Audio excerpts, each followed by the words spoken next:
and welcome to the next episode of the Grip Performance Podcast. On today's show, we have Ben Wise from Zor Fitness, one of the great minds in the CrossFit coaching space, very analytical, very experienced, recently has decided to go all in on coaching, which I'm very grateful for, as he is the man that I've chosen to take care of all of my training, because I very much appreciate all of his insights and knowledge and everything that he has to offer. And today I've invited him on the show so we can go through quarterfinals and help you guys predict, prepare, and perform for what we can expect to see in the series of tests that are coming up. How are you feeling today, Ben? Or tonight? I'm excited. Whatever time. Yeah, I want to jump in and talk about this stuff. That's what it's about. Oh, yeah.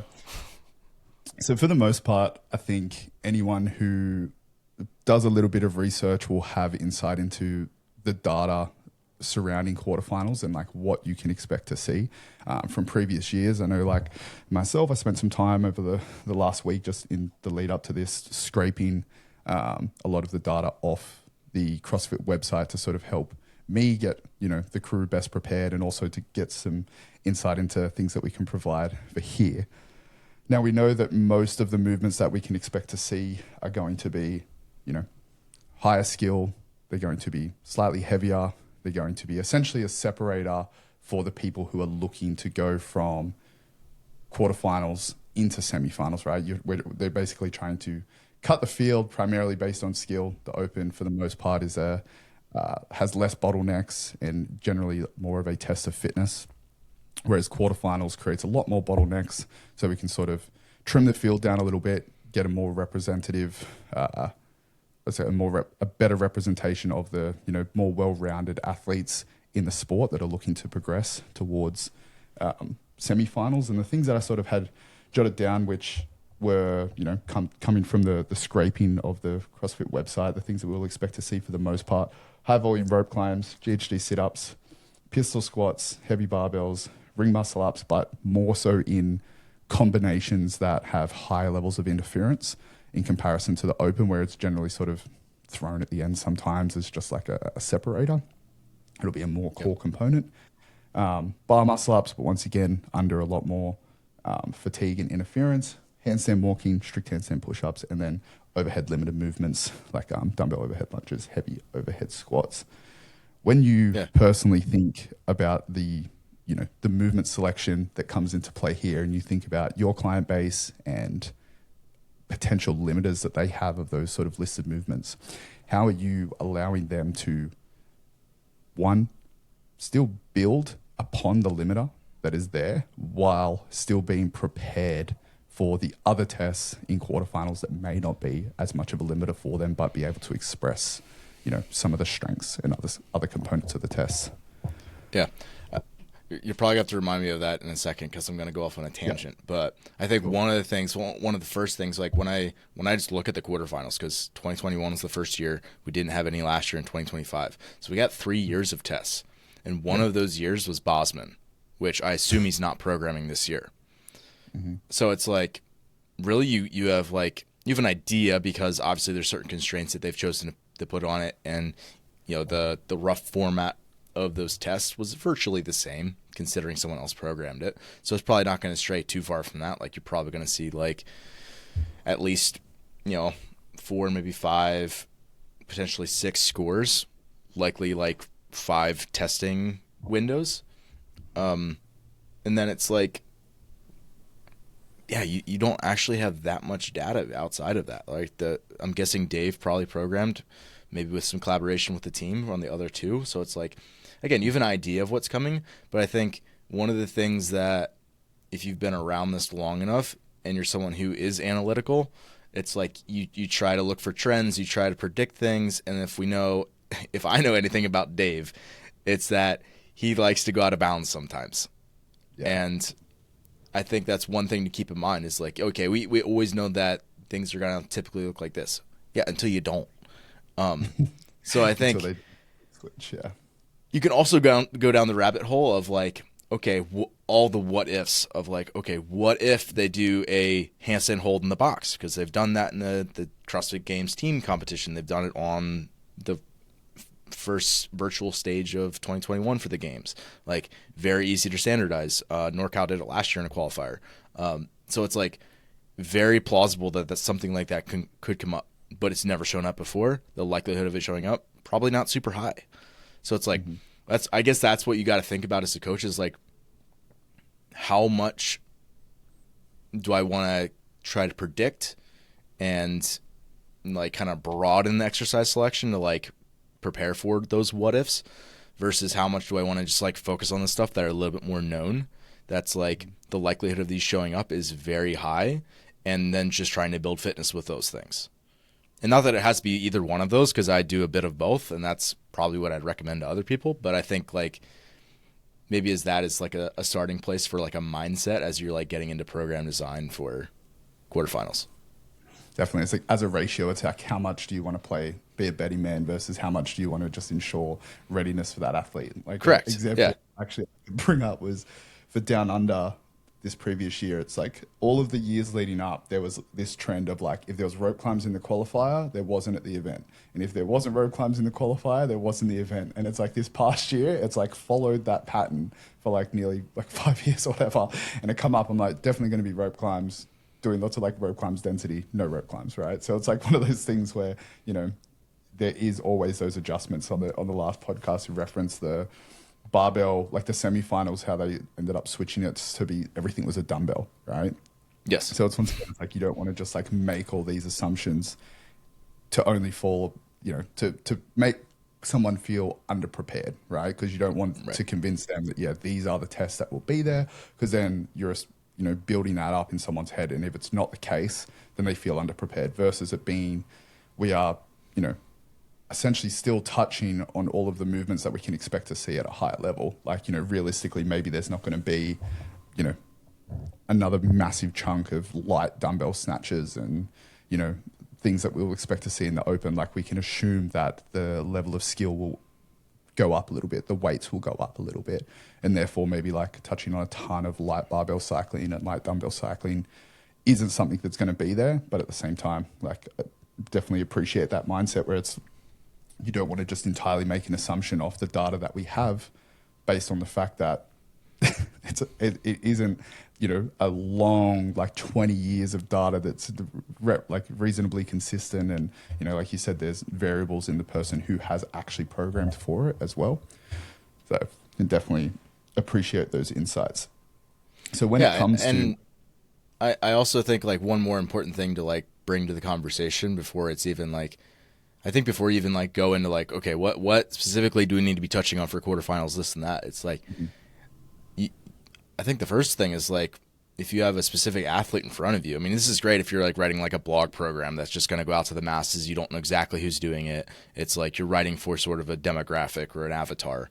But if you got a specific person in front of you, like you do individual design, so do I, it's like, then it's like you sit down with the person, you're like, okay, what are our goals here for the quarterfinals? Like, I got people who are going to do the open who are just going to choose not to do quarterfinals because they don't really care to go and try to do online semis, and the likelihood of them qualifying for an in-person event is relatively low. I've got other people that are like, okay, top 2,000 quarterfinals, like that's, you know, statistically speaking, you should be kind of a shoo-in. Like, you should be okay. So it's like we just got to make sure we check these off and do it, but we're not peaking for that. We're maybe like a small peak, and we're just going to try not to redo like 1,000 workouts when it comes time to do that. And it's like, so for some people, it's almost like a little bit more like the open, where it's like obviously you still want to perform well, but it's like not the highlight of your season. And then for other people, it's like it might not even be worth doing. So it's like I think this in the initial starting place is like, where does this fall in like your priorities, and like, is this something you want to do? And it's fine if it's not. Yeah, definitely. Bucket those athletes. Figure out, you know, essentially who's sitting where. Because for some people, I know like with certain people that I work with, I've had conversations around a similar thing where they're like, well, you know, I don't really care about quarters because I'm not going to make it to that next step, right? And the conversation that I have with them is generally, it doesn't always have to be perceived in that way, especially if there isn't anything in the immediate future that is important to that person. Like, let's just say, for example, there isn't like a qualifier for an in-person event that's maybe at like a intermediate RX level that they are fixated on. I like the idea of people utilizing quarterfinals just as a way to gather data for them to be able to reference and be able to, I guess, fine tune the trajectory of their program. And like for the most Yep. part, you sort of already understand where everyone's sort of strengths and weaknesses lie. But tests like quarterfinals and competitions create an environment where you are getting a good representation of that person's effort, because you can't generally always create like that qualifier competition level of intensity. So to have someone approach quarterfinals with that mindset at least allows them to go into it with some subjective wins, because it's like their potential intention for it. And like that's the case for myself, right? Like going into it, it's not going to be something where I'm like, oh yeah, like I am fixated on my result. Like, realistically, the numbers don't mean that much to me, but it would be good to sort of see where some limiters fall in that, some things that I'm like, cool, this is something that we can continue to work on here. But the actual result isn't something that's super tangible to me. It's more, what data do we gain from that to help with the individual design? Yeah. When I think of like if I've got an athlete, typically if I'm trying to get comparison data, I either do it relative to their own abilities, so like test retest on a very specific thing, and usually it's less sport related. Not that you couldn't run, okay, we did 20.1, let's retest it in 12 weeks after we've done a bunch of progressions, right? But again, that's one test, so it's like, whereas like oftentimes the benefit, in my opinion, for like test retest scenarios for specific athletes is like around specific movements. So like for yourself, right? We did 50 or probably a 5-minute AMRAP as strict handstand push-ups in the fall sometime. We retested it several months later, just kind of when it was like made sense in training, and okay, we saw there was improvement. Great.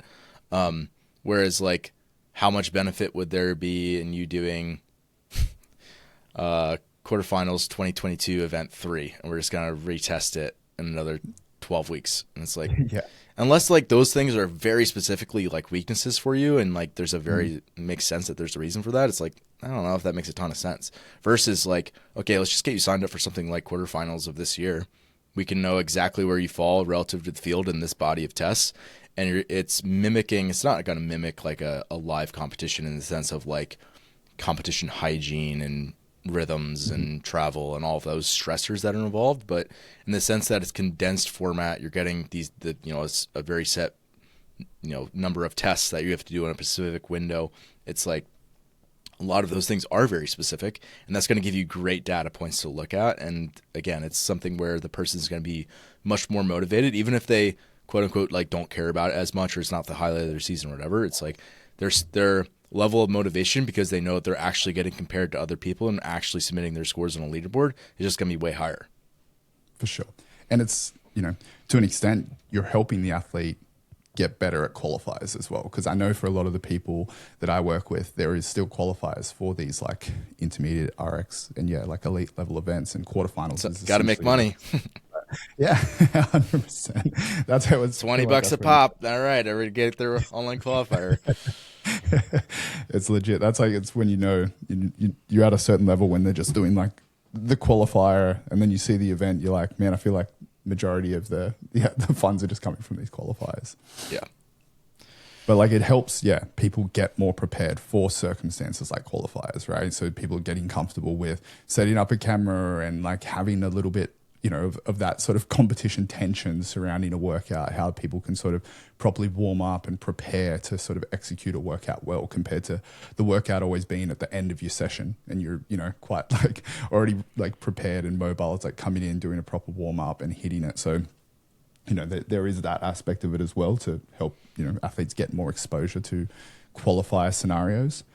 But I guess to sort of revert back to what we're saying with the movement specifics and the programming side of things. So when you think of individual design for someone, how are you delegating how much work someone's doing in isolation on a skill that you think could potentially show up versus how much are you doing just putting it in integrated sort of sports settings in the lead up to something like quarterfinals? So just to give like an example, someone is, limited in their ability to do ring muscle ups. They have, a set of potentially like 3 to 5 unbroken, but they're in a workout setting. It's, not something that's a strength for them, right?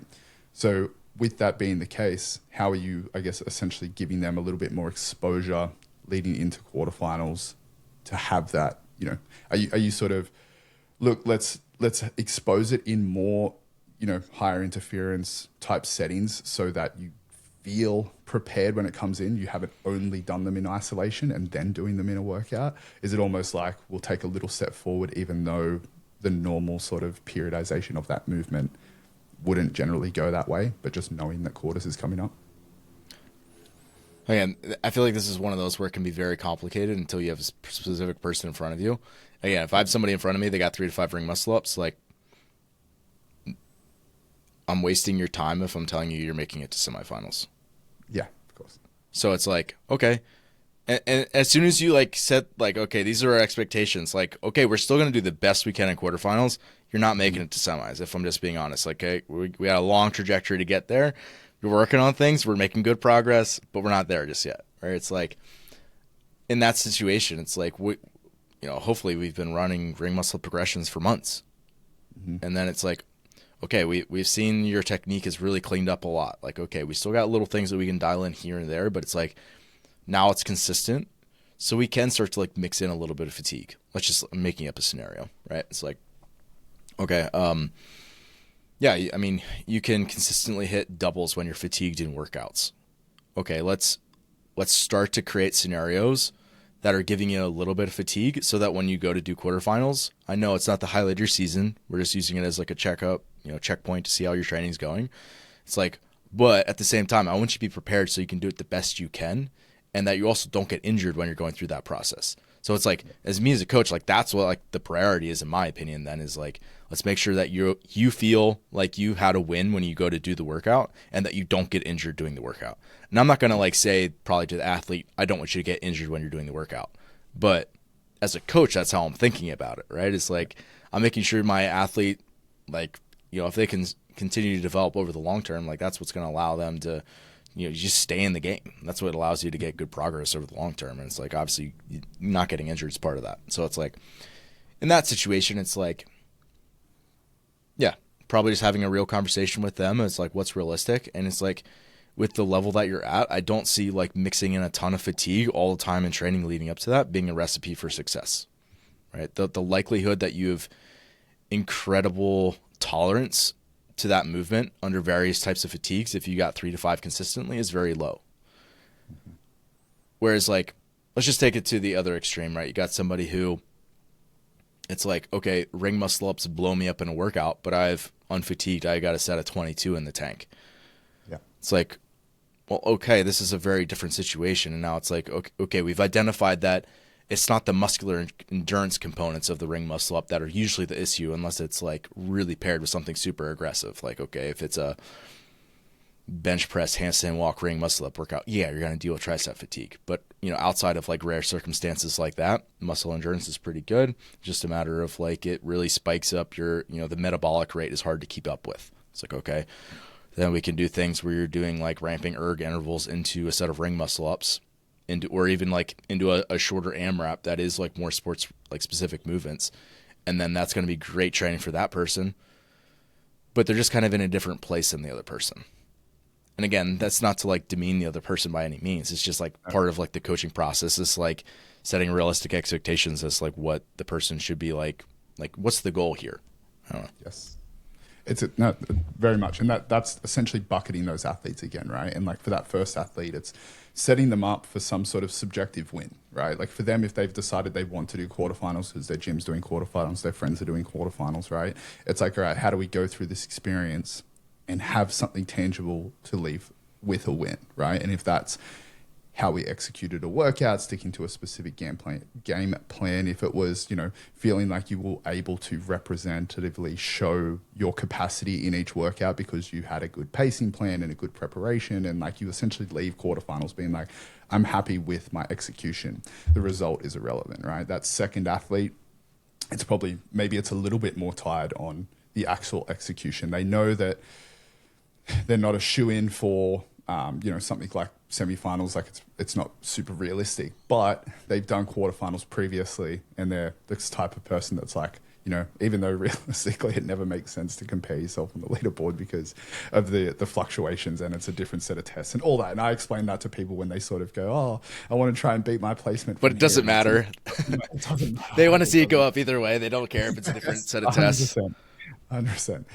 And so, like for that person, it's going to be more so, once again, figuring out what that limiter is in the potential sort of workout pairings, potentially, having a little bit more exposure to those things, figuring out whether it is like, all right, we're going to do ring muscle ups, GHDs, ring muscle ups, like you said, bench press, like more horizontal pressing so we can, fatigue out that, the dip a little bit more and get exposure to that.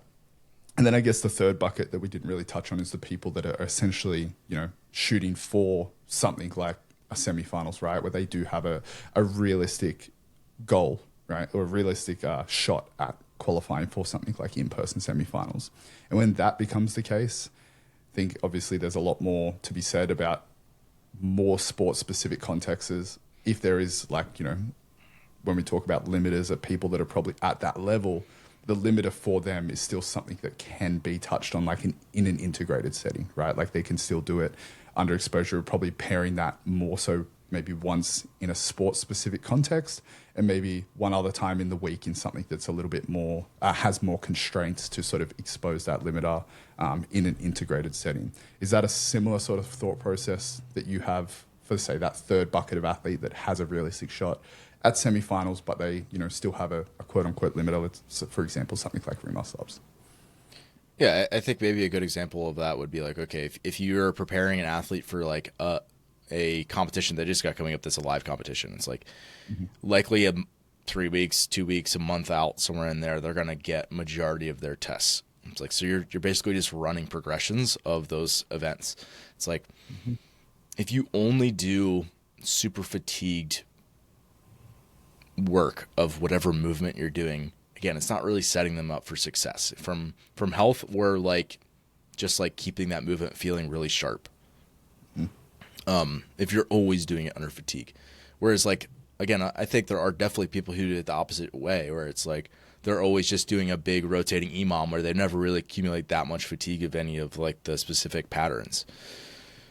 And it's like, so I think what you're saying is probably a pretty good recipe where it's like, okay, obviously you got to get sport specific practice, and that doesn't always have to mean 5 rounds for time, but even if it is, again, somehow trying to create the internal metabolic environment that represents what they might feel like and kind of provokes whatever limiter they might deal with in a specific movement, and doing that in one situation, and then either doing like more isolated work where you might be getting a little bit more volume, or just like in a little more basic setting where it is like maybe an alternating EMOM or something like that.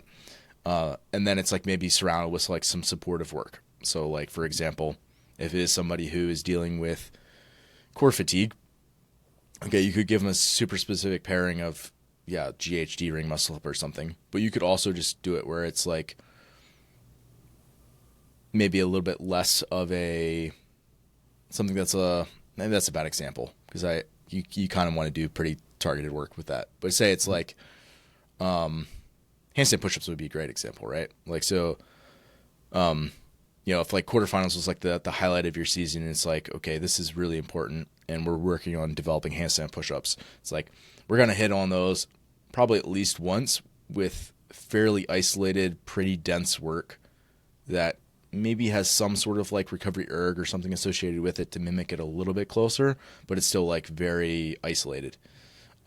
Maybe another time in the week, and maybe then it would be also like, if you're closer to quarters, it would probably be like the accessories are also surrounding that time. So it's like you do that very specific piece, and then maybe it's like you do some Lou raises, you do some, banded flies, and some sort of like tricep specific thing, right, as like some accessories to be like kind of supportive to that.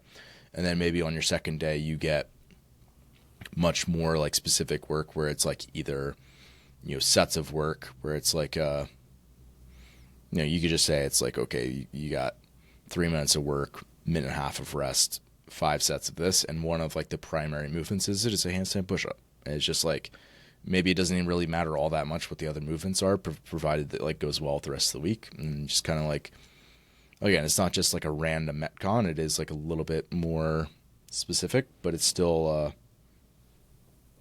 yeah, it still's like it checks off what you need to essentially. Yeah. Essentially creating like an environment where you can maintain movement quality, maintain movement speed, like you said, which is super important. So it's like removing the, total technical breakdown of that movement. So it's, as we've said before, it's like strength is trained at specific positions and velocities. And it's like if you're trying to get better at handstand push-ups and every time you do a handstand push-up, you're just like grinding through bananaing because you've set yourself up where you're essentially only doing them in these like high interference AMRAP for time type settings, then you're essentially training not only like poor movement economy, but you're training to be slow. You're training to be inefficient in that movement. So yeah, that's why like I'm such a fan of intervals, right? Like you can't use intervals for everything, especially as you get closer to like sport specific stuff. And so like, and obviously like not everybody does a great job at translating ergs to CrossFit, as we know. So it's like, you got to get kind of creative because it's an issue if the people aren't moving at the specific speeds they need to, and they just start to get into like super grindy reps and like weakness work. It's like, we don't want you chicken winging your bar muscle ups, kind of regardless of the situation. Like we don't want you doing it. So it's like, okay, I gotta construct workouts where it challenges you, but not to the point where it breaks down that much. Or I gotta find some sort of like way to like language or writing the workout in a way where it's like, okay, if this shows up, this is what you need to do in order to like alter it. Where I just need to make sure like know the athlete well enough where I program it in a way that I know it's like, hey, do not chicken wing these reps. You're capable of doing it. Make sure you hold to this. Yes. So yeah, I think it's like finding a way to continue to push the athlete closer and closer to what they're actually going to see, which is just like Metcons, but then doing it in a way where one, they're accumulating the volume that they need to in whatever movement it is, but then also doing it in a way that is not like orthopedically going to be a catastrophe or like, just like not like to speed that they need to perform it. Yeah. And so like, I guess to sort of retouch on that. Talk about that for like 3 more years if you want. Yeah. Yeah. So it's saying is if you're terrible at ring muscle ups between now and quarters, just doing ring muscle ups every day. And like, I'm saying this not as a joke, like from literally like experiencing this sort of stuff in the affiliate. So like, I know that there's some of the people that are listening to this is applicable. It's like the skill acquisition is not going to be there if you're touching on this every single day. You have to still have restraints to be doing it intelligently. Like we said, minimizing that breakdown. And I know like you do a really good job, and we both use that sort of like AMRAP velocity loss or like AMRAP minus, 1, 2, 3, whatever that may be, to sort of give people a gauge for sort of like reps in reserve, or just leaving comments around how the feel should be. I know with a lot of strict handstand push-up work, it's one of those things where you representatively want someone's unbroken set to be a set that they're able to maintain with like good torso position, the same sort of rep speed, and then they're breaking it up from there. Whereas I think it's not as digestible for people when all of a sudden their unbroken set that you've sort of allowed them to do becomes like a 3 or a 4 when it used to be like a 7 or an 8, but that 7th and 8th rep was just them, grinding into complete like high motor unit recruitment and just standing around for like 40 seconds. So that's a good framework for people to think of utilizing when they are like, all right, I've got to work more on my once again, bar muscle ups, strict handstand push-ups, ring muscle ups, is that you're doing them in a setting that allows you to maintain movement quality and maintain movement speed. And that has carryover when the workouts come around. Doing them in intervals alongside things that are, like more so like a movement pairing that you're trying to work on, but giving yourself adequate rest or recovery erg time, so you're still accumulating some level of aerobic volume alongside that, and just not always thinking that to progress you need to push everything to essentially complete failure every time, right? It's not bodybuilding in that context where pushing to failure is the goal. Yeah. I mean, you get compensation when you get really tired doing a movement. Mm-hmm. And it's like at a certain point you need strategies to be able to work around that, which is important. And it's necessary to compete at your best, because you will get to the very closest you can to failure and trying not to actually fail. Like that's essentially the goal. Like if you got like, shuttle run, max ring muscle up in an interval like I had at NorCal last year. It's like your goal is to know exactly when AMRAP -1 is. And if you get it wrong by 1, you're done. You're going to lose 6-8 places, just that, right? So it's like you need to know where that is, but you can't train like that all the time. Like you could probably train like that in non-sport movements. Like again, you could give them some like bodybuilding protocols or something, and that would be totally appropriate. But like you don't want to train burpees where your triceps are so blown up that they turn into 4 seconds a rep. If you're trying to be someone who wants to qualify for online semis, it's like you just don't want to do that. So it's like making sure that you're moving in the way that is actually like representative of what you're going to need. Like you're going to require yourself to do when you walk out on the floor or walk out into your gym for quarterfinals. And this is one of those things like doing individual design. I know when people come from potentially of never working with a one-on-one coach, and some of the things that they get prescribed do look a lot more like intervals, or they do look a lot more like these sort of constrained settings.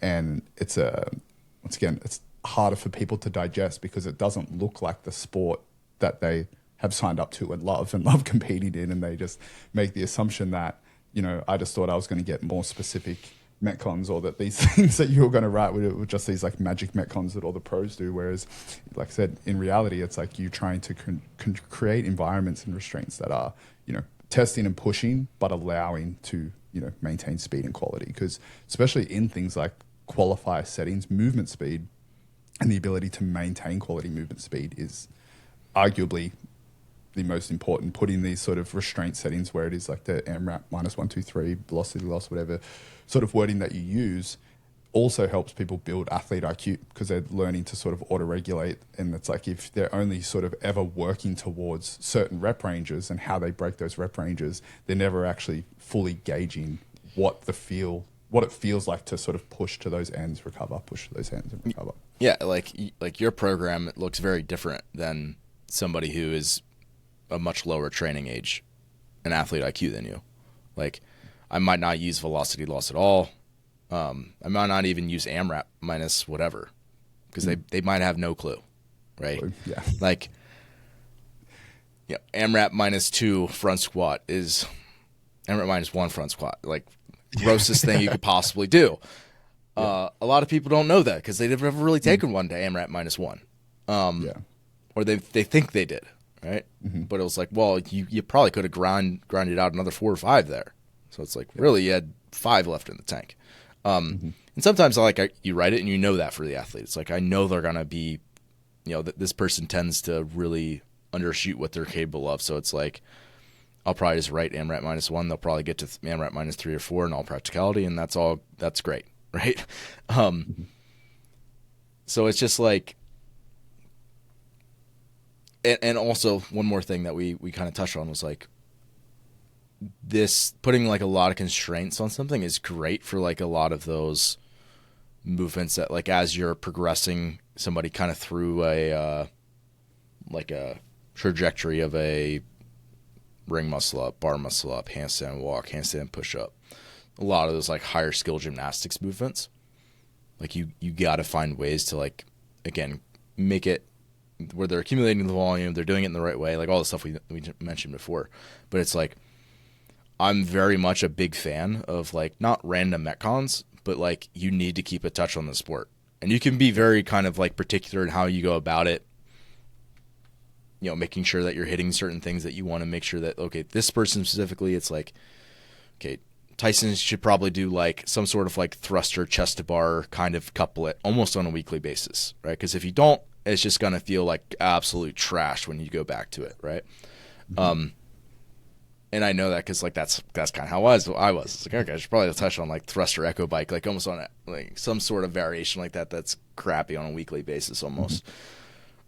Where somebody else might be like, okay, we need like light power snatch, double under, toe to bar. Well, maybe not toe to bar. It's probably too low power output for a high power or a high level athlete. But it's like, okay, something along those lines, right? Where it's a little bit more like everybody's got their stuff.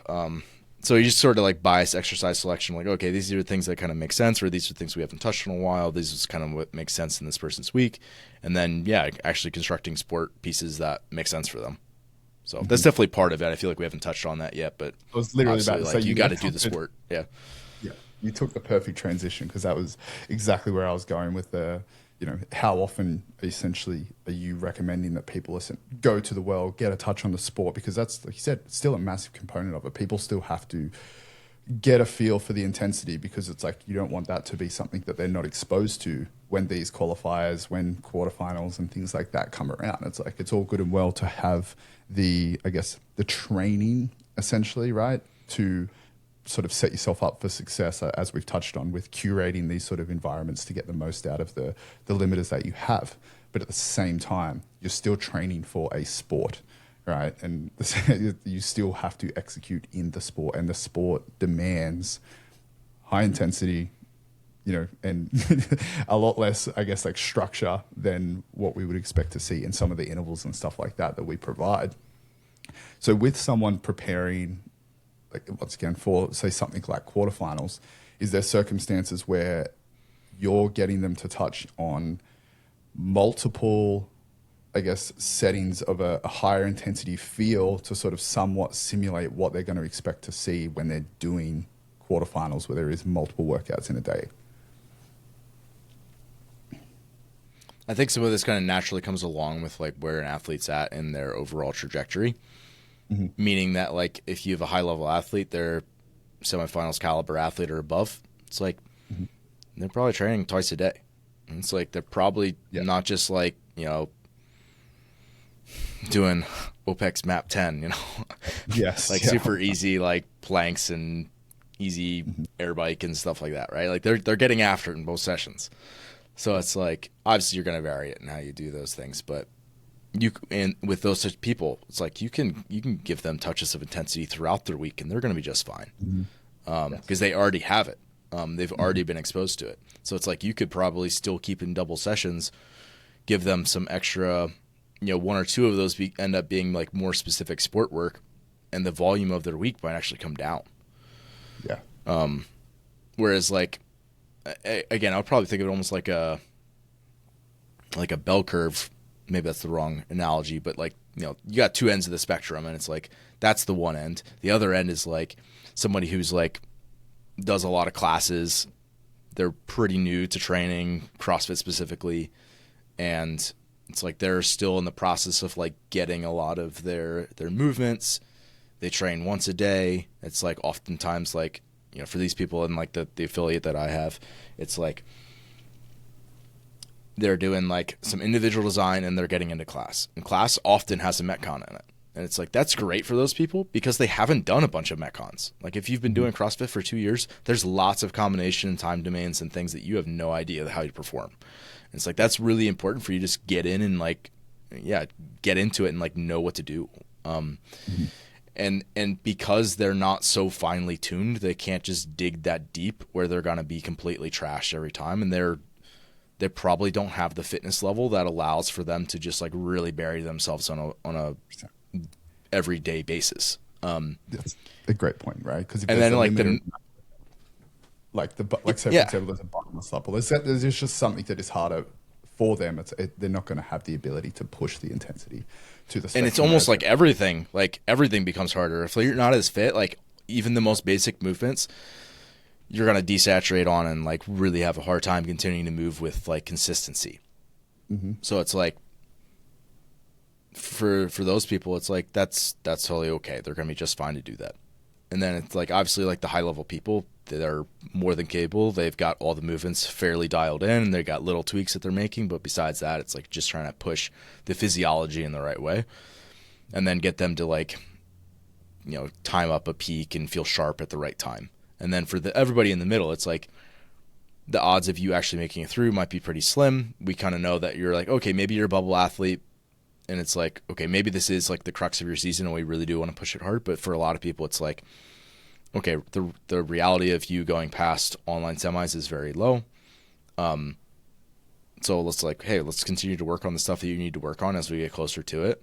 We'll make sure that you're ready for it so that you feel like you were saying before, like you collected a win, that you feel like you've seen objective improvement in things. But it's like, let's not derail training so far that it's like you don't need to just be like doing a Metcon every single day. And I guess that's maybe where I would draw the line, right? It's like really high level athlete, if you're training twice a day, you might get a Metcon every day. Class goer, you might get a Metcon every day. A lot of people in the middle, probably not. Probably not. Yeah. No, very, very, very much agree with all that. And it's like, I guess it's somewhat to do with the intensity, volume, curve as well, right? Like the people that are doing potentially just like the affiliate side of things, their volume's lower. So the intensity is relatively higher because of that, doing that Metcon every day. But like you said, there is going to be a lot of bottlenecks and some things that just allow them to not sort of push that hard, that the recovery aspect of that Metcon pushes them. Honestly, like I'm a great example of somebody who's kind of in the middle on that kind of thing, because it's like my engine was just not near needing to be for like, I was kind of out kicking my coverage, so to speak, on like where I was competing at with like the probably where my VO2 is, right? So it's like for somebody like me, I could like elicit VO2 max kind of stimulus with just like, the average class workout, and I could do that every day, and I would just be trash after a little bit. Whereas like there's again, probably on both ends of the spectrum, there's people who are like the movement proficiency isn't high enough for them, like the class goer, for them to like dig that deep. Like you were saying, like you're going to run into skill limitations, you're going to run into muscle endurance limitations. And then again, on the far side of it, it's like you have people who are so fit that they can just, Noah Olson's a great example, right? He's just moving at 100% movement speed the entire 8-minute AMRAP, and it never slows down because he's never at capacity. It's like, that's wild to think about. Most people have no idea what that's like. I don't, but it's like, if for those people, it's like, again, they're not potentially not going all the way up to like true, like physiological ceiling. Yes. It's like you give, a higher level athlete a 20-minute AMRAP and they've hit the target volume within 8 minutes of that. Whereas that same 20-minute AMRAP, it's like someone else may not even get to the target of that volume. And the AMRAP itself was burpees, pull-ups, and wall walks or something. You know what I mean? So it's like maybe movements that they could keep going in, but it was just like the muscular endurance, the bottlenecks of those movements just meant that they were continually stopping that elite athletes able to essentially just maintain throughout that entire 20 minutes. And that's definitely the, some of the variables to consider when, thinking of individual program design. Yeah. This is completely off topic, so I'll let you reroute after this, but it's like the whole like, the Rise of Machine things that's been all over YouTube. It's like, and everybody's got an opinion on it. It's like, for me, programming for our classes, it's like, if I want a super long piece, I have to be so careful about the movement selection just because of like, you don't want the power output to be so high that people are ruined 5 minutes into a 20-minute AMRAP, which is really easy to do. So it's like, obviously it's like way easier, less eccentric if you add in an erg. And it's like, there's other things that you could do to continue to do that, but it starts getting cheesy and people don't like it. Like I could give single unders and that would probably be appropriate. And that's probably just as hard, if not harder, than like a semifinal athlete doing double unders, but people don't want to like it. They don't want to do it. So it's just like, you got to get so creative sometimes. So like maybe like the chunking is like super small or something, right? It's like a 20.2 type feel where it's just like maybe like a bigger rotating, like more movements involved. So maybe it's like 6 movements and they're all like, you could do it in 15 or 20 seconds and then you can take that 10-second transition. Most people feel like they're working the whole time. They're excited about it. But it's like, again, for those people, it's like not as much about sports performance because most of them don't compete. It's just like trying to get the stimulus out of it, which is universal. Yes. And man, I love the conversations around like programming for an affiliate versus like individual design, and almost like when it comes to the affiliate side of programming, it's like you have an intent in mind and you're like, all right, now how do I make this enjoyable, like and digestible for the person, right? That like it's fun, because realistically, it's like, you could just have them on machines and stuff like that, and then no one will come to your gym because they hate you. So it's like, so it's like trying to still work every day and no one shows up. You're like, okay. Yeah, so fair. Like I remember there was like a progression that we did that was like this like cyclical progression for Mikos, and it was like I did like a full like video around like, all right, this is why we're doing it, like trying to get everyone like super bored into it. And I was like, we're only going to do it once a fortnight and like all this sort of stuff. So it was like, and people did turn up to it, but I know it's like if that was something that you just did year round, people would hate it. So it's like, how do you create these environments to get a stimulus while still making things enjoyable and understanding, I guess, the bottlenecks that come with like varied levels of fitness. So Yeah, and I think for like maybe, the majority of individual design clients probably also fit into that boat. Where it's like, maybe not to the same degree, right? It's like, okay, they understand that there's certain things that just like suck it up and do it because you're a competitor and like that's what you're signing up to do. So just like do your work. But at the end of the day, like I don't have anybody I coach right now that is like they exclusively make their money off of sponsorship deals and prize money. Zero. Yeah. So it's like if you're in that bucket, it's like it doesn't matter what you want to do. This is what you need to do. It's like, and maybe there's a little bit of a conversation of like, what do you think is important for you to work on? But even that is like geared around towards like what's going to get you to your best performance, because that's the only thing that matters. Because that's like what's putting money in your pocket. Whereas like people are paying to do this, right? They're paying to fly around. They're paying a coach to like write them stuff. So it's like they want to enjoy the process of doing it. And like part of that process is like being at your best when you go to compete. And like, obviously like you want to be do the best that you very can and like make sure that like you are showing up with like the best version of yourself. And part of that means doing the stuff that you don't always feel like doing. Yeah, for sure. And most people who are competitors understand that. And the few that don't probably don't actually maybe enjoy competing all that much, and maybe it's like something else that actually motivates them. Yeah. So no, I agree. And like that, I guess, like thought process I've carried across to a lot of people, because I think about people who sign up to quarters and once again, it's not maybe a massive goal, but they still got their name on the leaderboard. So for the most part, it's like they still want to turn up and like they're going to put weight on that, whether they say they will or not, right? So as a coach, you want to know like what are the things that you want to work on to create some buy-in so that they mentally feel prepared, because you want them to go into it confident, even if it's like, look, I know rope climbs aren't something that this person probably needs to work on a whole lot, but they think that that's the case. So we're going to make sure that they go in there feeling prepared, because it's going to help them have buy-in. They're still going, once again, name's going to go on the leaderboard. They're still going to put weight on it. Their reflection of the service is somewhat going to be representative of that. So I definitely always take that into consideration as well when piecing things together. Yeah. Yeah. This is like super, like I love thinking about this, because it's like you have what you think the athlete needs to work on, which may or may not be what they think they need to work on. Yeah. And then you have like certain sport demands that they have to be ready for, which again, they may or may not want to work on. So it's like sometimes athletes come to me and they're like, hey, I want to work on GHDs. And you're like, well, I know the gym that you're going to go compete at because it's a local thing down the road. And it's like they have 2 GHDs. They're not doing that. They have 8 lanes in this competition. They're not doing GHDs. It's like, we'll do GHDs. Right? Yeah. It's totally fine. Right? Because it's just like, okay, we can mix those in. Plus part of training. It's not going to derail anything else. At the end of the day, it's your training. Right? We'll do it. And like generally, like that's usually my stance when like people come to me with something specific they want to work on. Okay, we'll work on it. And oftentimes it'll kind of get phased out after like several weeks, maybe months, depending on how long. But it's like we'll run that for a while, and then it's like slowly I'll just kind of redirect it back to what I think is appropriate. Yeah. And again, if they bring it up again, maybe we'll mix it in. Maybe we'll keep it in long term. But there's, and maybe an example of that like hits home a little bit more is like me, right? When I was competing, I was like, I was talking to my coach Kyle, and I was like, Kyle, I know my back squat is way higher than my front squat. I want to back squat heavy because I feel good when I back squat heavy.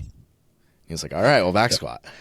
Like one of those things where it's like, I don't necessarily need this from like, if you were just like looking at my numbers or like my strength ratios or something, you wouldn't on paper think I need this. But it's like, based on me and my history with myself and what I think I know, for whatever reason, I feel like I need this. It's like, okay, if that's the case, then like we'll add it in. Yeah.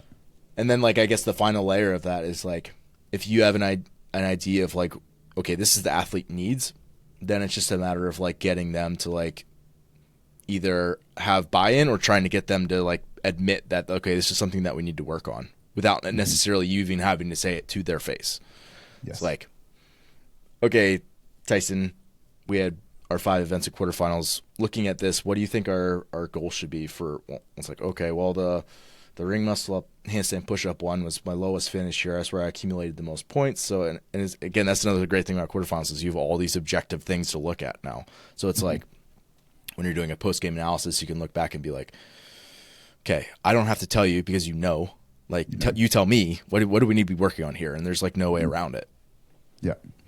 Yeah, no, I love that postcard. And then, like, I guess the contrast to that was, you know, sometimes there's tests that expose something to that person because of the series of tests that wasn't a massive weakness, but it was just a weakness against that field. Like, we've had competition last year where there was like two running events or 3 running events in this like one weekend for like Down Under. So everyone finished it being like, I need to run heaps more. And I'm like, you're saying that because you ran 3 times, like, you know what I mean? So it's like, it felt like that was something that was exposed, but relative to the field, you guys actually did fine. It was just the fact that it felt hard because you ran 3 times and things like that. Right. So, I feel like that's the burpees after like every open. People are like, I need to work on my burpees. Burpees, yeah. Well, it's because you just went through the open and there was burpees in 6 out of the 5 tests. Yeah. Yeah, and so people sort of like fixate on what is like immediately in front of them. And it happens week to week with a session. Someone will, you know, have a poor session and there'll be a specific movement in that and they're like, oh, this just fell apart. I need to work on this like one more. I'm like, all right. It's like, chill out. It's all right. It was just the session. It's okay. We can continue to move forward. Yeah. There's also things like that, like that brings up such a good point. It's like that recency bias of like, okay, because I didn't do well on these specific series of events, one, I either need to prep for this specific combination, which is often not the case. Sometimes it is, but like more than often not. Versus, and then also like, is this more important than the open or quarterfinals workout last year that you bombed, that like we've seen marginal improvement in those things, but like not a lot, where it's like still not a weakness. So it's like combined with like everybody based on their anthropometrics is going to have certain movements that they're just not as good at. They're just going to be predisposed to not being like great at. Again, the amount of wall balls that you need to do in your program versus the amount of wall balls I need to do in my program is vastly different. Yeah.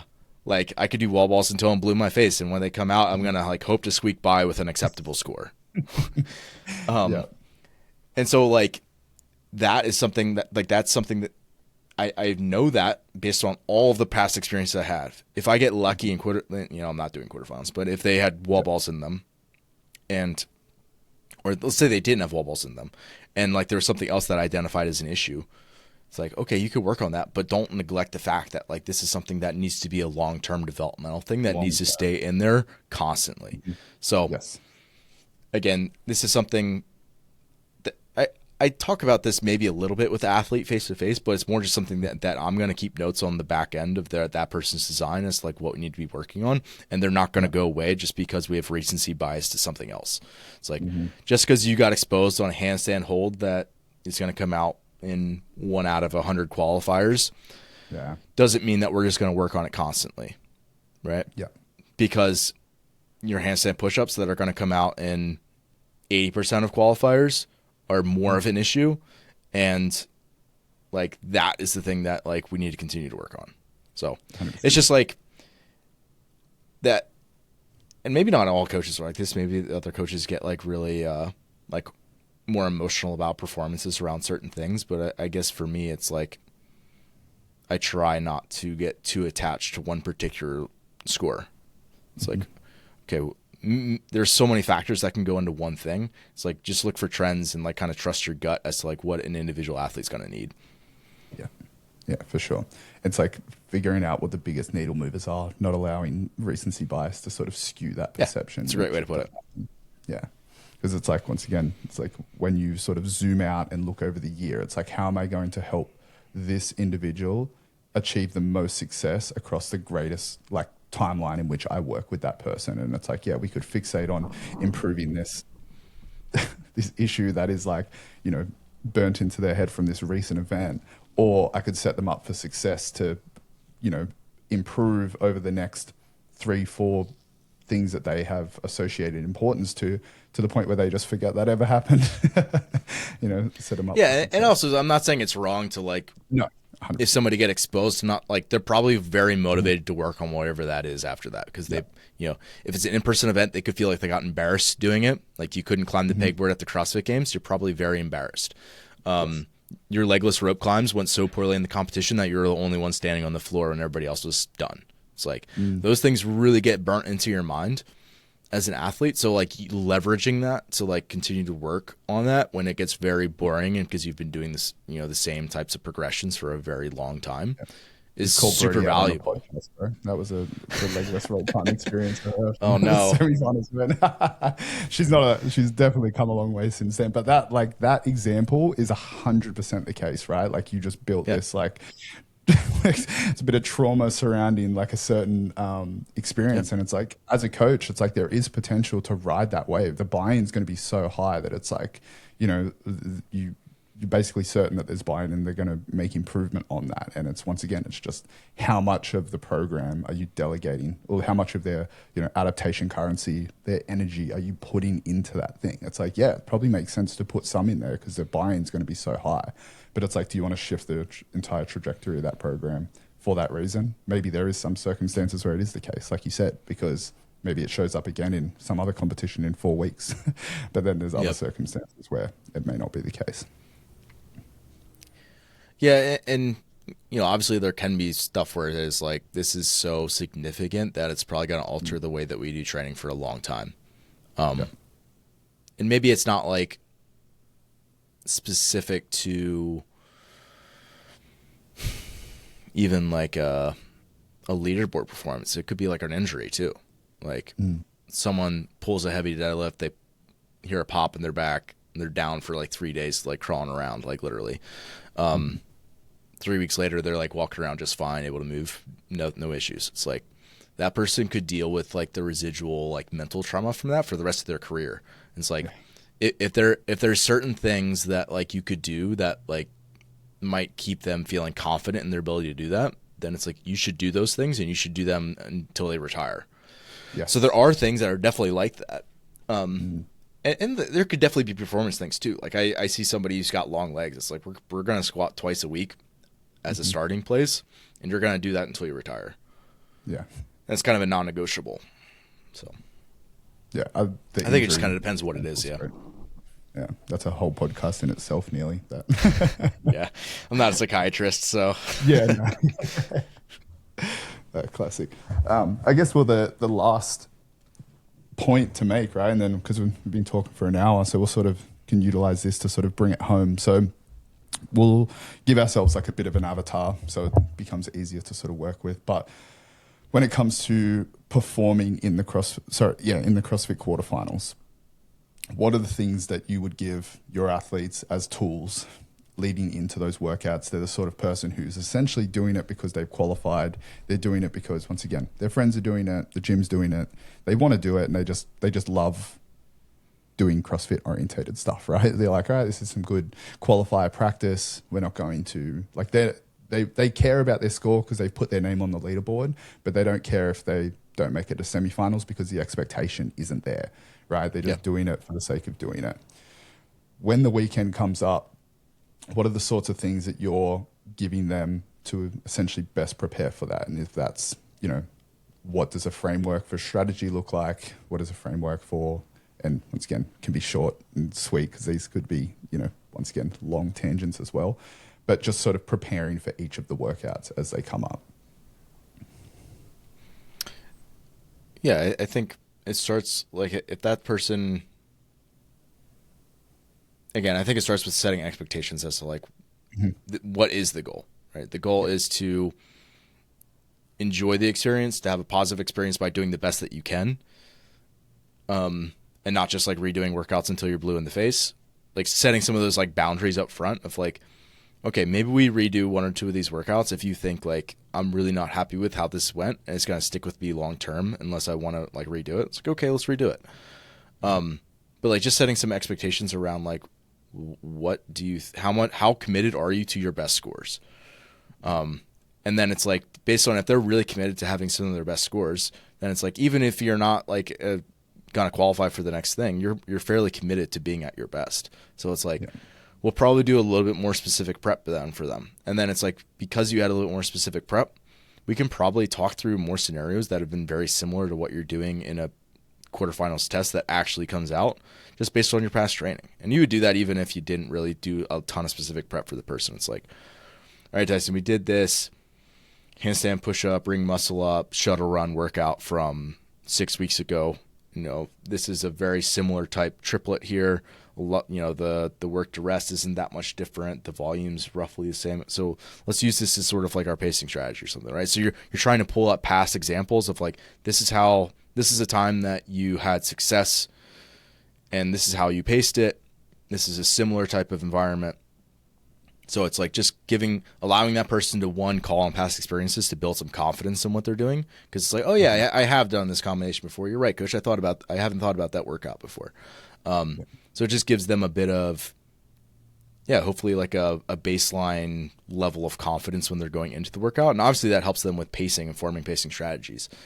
Yes. And then obviously like on the back end for like our company and stuff, we're going to have like all the warm-ups built out for them. We're going to have some pacing structures of like different ideas. And then usually like I just try to like either send athletes a voice memo if a bunch of athletes doing it, or I'll jump on a quick call with them or something and kind of talk through. It's just like, what are we thinking for this? And it's just, I mean, there's no like real formal structure for that process. It's just kind of based on my experiences with that person and like what I think that they're capable of. And then at the end of the day, I think it just comes down to like, I can't tell you when to break, right? If we're trying to form pacing strategies, it's like, I have an idea of what your capacity is here, but I can't tell you if you should do 2 more reps when you're out on the floor. So it's like, it is your job to know that like I am in charge of this. And I'm like putting the ownership into their hands. It's like, I'm setting you up the best I possibly know how for you to be at your very best when you walk out there. But you're on your own once you're out there. Like, I'm going to be there to support you. I can help, in whatever way I'm able to assist. But it's like, you are the only one who knows internally what's going on. So you're in charge of your performance. And again, I think maybe that comes across as blunt, but it's like, that's just honest. It's like, this is something that if you just need to know. And I think oftentimes, like if athletes take that level of ownership, things tend to go better. Not always, but oftentimes. And then it's just like making sure that I again, one of the resources I would send out to people is just like a checklist for qualifiers to make sure that they've got all their boxes checked off. And this is what starts before they even get the workouts, right? So it's like hopefully they get it the week before. I would say this is great. Earlier in the week before they get announced, where it's like, okay, I'm lining up time slots for judging. I'm making sure I got my nutrition. I got my gummy bears and my fruit snacks and my Gatorade powder and all the carbs in the world and whatever else, right? Like just like stuff they need for fueling. Again, when the workouts come out, these are kind of my steps that I'm going through in terms of like printing scorecards, giving it to my judges, asking how I want to be communicated with when I'm out there. There's a lot of just like very boring logistic stuff that takes so much stress off the athlete and then allows them to just go out and perform it. To focus, yeah, for sure.